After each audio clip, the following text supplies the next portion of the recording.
Okay mga be, finally nakarating na tayo sa Sydney, Australia, and this is my day 1. Binook ko tong trip na to sa Cebu Pacific at nakuha ko siya during sale. Ito pala yung naging total amount. Nabook ko siya ng 11/11 sale. Kaya mga be, abang-abang lang kayo lagi ng mga sale. At syempre, kumuha rin tayo ng visa. Dito ako nag-apply sa website na to. Gagawa na lang ako ng separate video tungkol sa buong visa application process. At for the first time, nakapag-lounge tayo mga be dito sa A-Lounge. Salamat sa mga friends kong mayayaman. First time ko kasi talaga mag-lounge kaya dinocument ko ang experience. At grabe, ang dami rin palang food options. Para ka na rin pala talagang nag-buffet. Pinakamasarap sa akin itong siomai nila. Mga be, as in, nakailang balik talaga ako. Tapos, ito yung lagi ko napapanood sa mga vlog. Ang sarap daw ng lugaw sa airport lounges. Totoo nga, dito sa A-Lounge ko siya natikman at ang sarap talaga. I guarantee you. At syempre, first round pa lang itong kinuha ko. Sakto rin kasi, hindi na ako nag-dinner bago pumunta ng airport. 8 hours pa lang flight namin mga be, papuntang Sydney. At walang free meal sa Cebu Pacific. Kaya naman, kailangan natin magpakabusog dito. Yan, ang sarap ng lugaw na yan. Again, thank you so much sa pa-lounge, ang aking friends. Ang saya rin pala mag-lounge at ang ganda rin ng CR nila. Very comfortable yung experience talaga. Okay, we are now off to the boarding gate. And thank you sa A-Lounge for the wonderful meal. At sa ating mag-asawa dito. Nalibre ako. First time ko mag-lounge. As in, sarap pala. Hanash, pag Sydney ang flight, ang daming bukas ng mga maleta. So make sure na kapit ang mga gamit. Itago ang mga dapat itago. Nakita, nakakakita. So pagdating dito sa boarding, bubuksan na uli ang maleta mga bro. So, kasi mga tubig yun ulit tatapon. Sayang yung inigib ko sa lounge. First time ko pa naman makaigin sa A-Lounge. So yeah, sana last bukas na yun, pasakay na kami. Sana makatulog ako kasi 11 p.m. and 9:45 a.m. nandun na kami sa Sydney. Mga be, tip lang ha, mahigpit ang flight going to Australia. Bago ka mag-check-in ng baggage, bubuksan nila mga be. Tapos bago rin mag-board, i-check ulit nila yung carry-on luggage mo. So ayusin mo na yung pagkakasalansan ng mga gamit mo at i-make sure na na-check mo kung ano yung mga hindi dapat at dapat dalhin.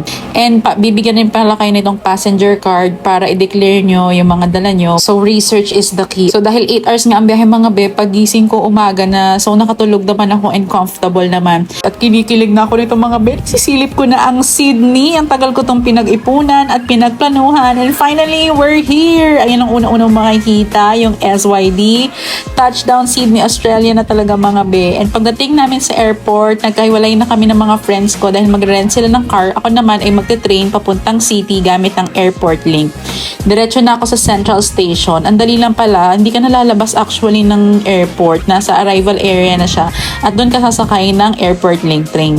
Pwede ka bumili ng Opal card o kaya mag-tap ng kahit anong credit card. Ako Amex card ang ginamit ko pero pwede rin ng Visa and Mastercard.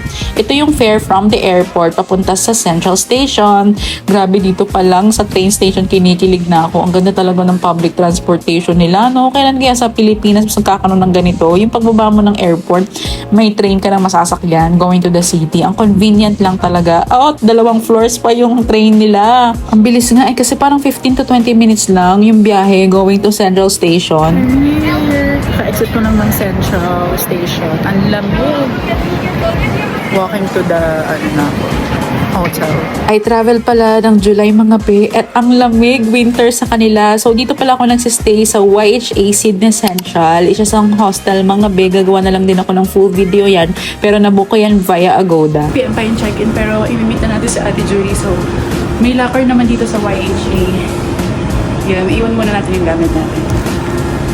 Let's go. English. Strict sila sa 2 p.m. check-in. Mga around 11 a.m. ako dumating. So, nilagay ko muna dito sa locker yung mga maleta ko. Parang mga 200 pesos na ang binayaran ko dyan. And dito kami kumain ni Ate Julie at nag-meet sa Pancakes on the Rocks. Walking distance lang to mga be sa YHA Sydney Central. Actually, ang ganda ng location ko. Ang daming mga kainan. Malapit siya dun sa famous na Haymarket and Chinatown. So, ayan ang mga menu nila mga be. At umorder ako ng kanilang flat white mga be. Ang tagal ko nang di nagko-coffee pero nag-coffee ako dito dito. Sayang naman kasi they are really famous for their flat white. At mga be, ang sarap niyan. And for the steak, thank you Ate Julie. Steak agad ang nakakain ko sa aking pagdating. Si Ate Julie pala ay kababata ko from Pasay City. At yung fries nila mga be, kung tawagin nila dito ay chips. Halos lahat ng meals may ganyan. Ang sarap ng french fries nila or chips nga kung tawagin. Parang lahat na natikman ko na ang sarap. And yung steak, ang lambot. Pero syempre, ang famous dito sa Pancakes on the Rocks ay ang kanilang pancakes. So we ordered their Dubai pancake. Dubai no, pero nasa Sydney. Pero ang sarap niyan mga bendo ko kasi yung famous sa kanila ngayon. As a diet naman, mga be, ay tinanggal ko talaga ang diet ko at calorie deficit dito nung nag-travel ako to Sydney. Sobrang sarap nito. Must try for me. Again, thank you Ate Julie for the treat and for welcoming me here in Sydney, Australia. Naglakad-lakad lang dito kami sa area bago ang aking check-in. Grabe dito palang mga be, amazed na ako. As in, thank you Lord, nakarating po tayo dito. At around 2 p.m. bumalik na tayo sa YHA Sydney Central at nag-check-in na tayo. Ito yung room ko mga be. Binuko yung hostel na 4 kayo na female sa isang room at dito tayo sa bunk bed. Mga be, gagawa na lang ako separate video dyan pero okay na okay siya for me. Yan o, may privacy ka naman at maayos naman yung mga naging roommate ko. At ito pala yung view ko. Yun lang aking day 1. Jasmine here.